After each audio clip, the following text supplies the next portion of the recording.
Hello everyone, welcome back to my channel. In this video, we will solve a complete problem on isentropic nozzle. We will first derive the governing equation from the steady flow energy equation and then use steam table step by step to find the exit temperature and exit velocity. Let us begin. Look at the problem. Steam at 2 megapascal and 400 degrees Celsius expand through a nozzle to 0.3 megapascal. The process is isentropic, meaning entropy doesn't change and the inlet velocity is negligible. We have two things to find: part A the exit velocity V2 and part B the exit temperature T2. So here we look at the nozzle diagram.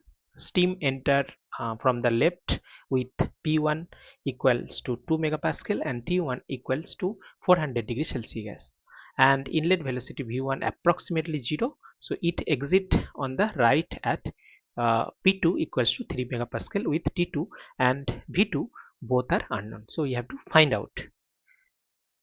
So here this slide show the complete step-by-step derivation of the governing equation. We begin with a general steady flow energy equation written per unit mass. So here H1 plus V1 square by 2 plus GZ1 plus Q is equal to H2 plus V2 square by 2 plus GZ2 plus WS. Now for a nozzle so here H1 first we have to tell what is H1. H1 is specific enthalpy, V is actually velocity, and G is gravitational acceleration, Z1 is the elevation, Q is the heat transfer, and again H2 is the specific enthalpy at the outlet, and V2 is the velocity at the exit, and G again gravitational acceleration, Z2 is the elevation at point 2, and W is actually shaft work. Now here first that Q equals actually 0. A nozzle exchange no heat with surrounding, so it is adiabatic, so Q is actually 0, so this is actually 0. And then WS, so as nozzle doesn't have any the rotating machinery, so shaft work is actually 0. And here that in that problem that v1 velocity is negligible, so that is also 0.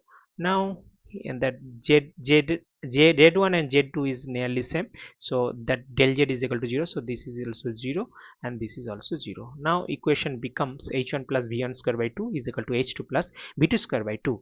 As v1 is 0, so h1 is equal to h2 plus v2 square by 2. Now if we rearrange, so v2 will be root 2 h1 minus h2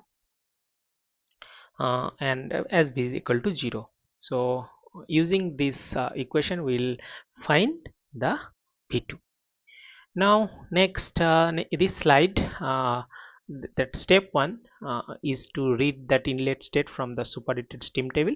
So superheated steam table at P1 T is equal to 2 megapascal and T1 is equal to 400 degrees centigrade.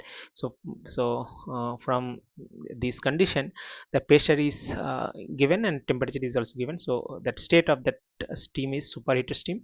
So enthalpy H1 is 3247.6 kilojoule per kg and entropy that is H1 equals 7.1271 kilojoule per kilogram per Kelvin.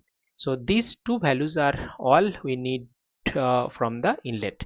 Now look at the orange isentropic condition box. The nozzle is an isentropic, which means entropy is conserved. So therefore S2 equal S1 equals 7.1271 kilojoule per kilogram per Kelvin. So this value of S2 will now be used to locate the exit state at the exit pressure of 0.3 megapascal. So we go to the next step. So before we can calculate H2, so we must find out whether that steam at that exit is in the wet region or superheated region. So this called phase check. Look at the blue saturation data table at 0.3 megapascal. The saturation temperature Tsat is that is 133 degree centigrade, and SF that is um, entropy of saturated liquid that is 1.6718 kilojoule per kg Kelvin, and Sg that is entropy of saturated vapor, so that is 6.9919 kilojoule per kg Kelvin, and enthalpy of the fluid is 561.15 kilojoule per kg, and Hg, that is 2724.9 kilojoule per kg. Now look at the phase check rule shown in the slide. So if S less than SF, that is compressed liquid, and SF less than Sg, wet region, S greater than Sg, that is superheated.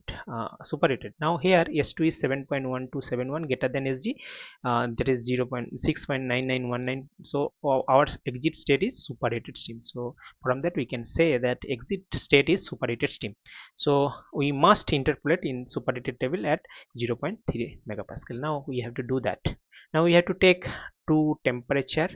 Okay, so if you see that steam table at 0.3 megapascal, so we are taking that 150 degree Celsius, H equals 27. We are taking two temperature, right? So 150 degree centigrade and 200 degree centigrade. So 150 degree centigrade enthalpy is 2760.9 and S is 7.0792, and 200 degree centigrade, that is H is 2865.5, and S2 is 7.1271, lies between above. So we have to interpolate. So first we have to calculate the factor. So S2 minus S150 by S200 minus S150. So if I plug all this value, we'll get that factor 0.206.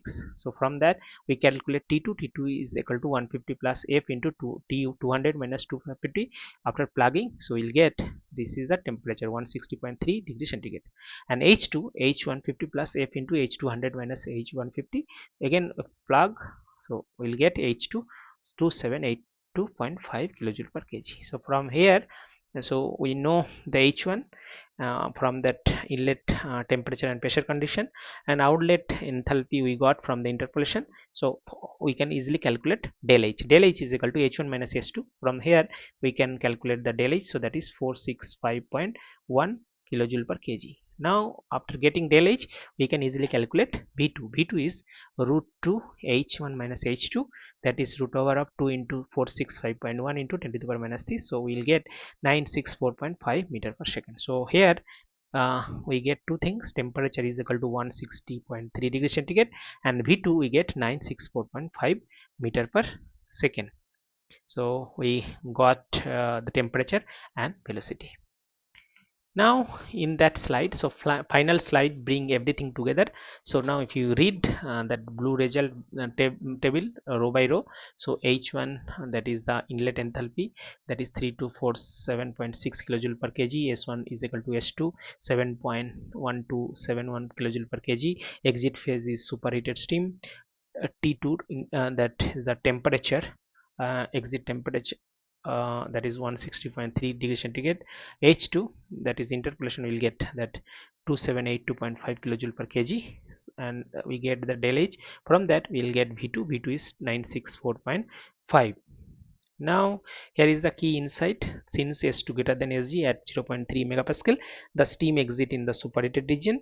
Unlike a wet steam exit, the full entropy drop of 465.1 kilojoule per kg convert to kinetic energy, giving a higher exit velocity of 964.5 meter per second. So nearly the speed of sound.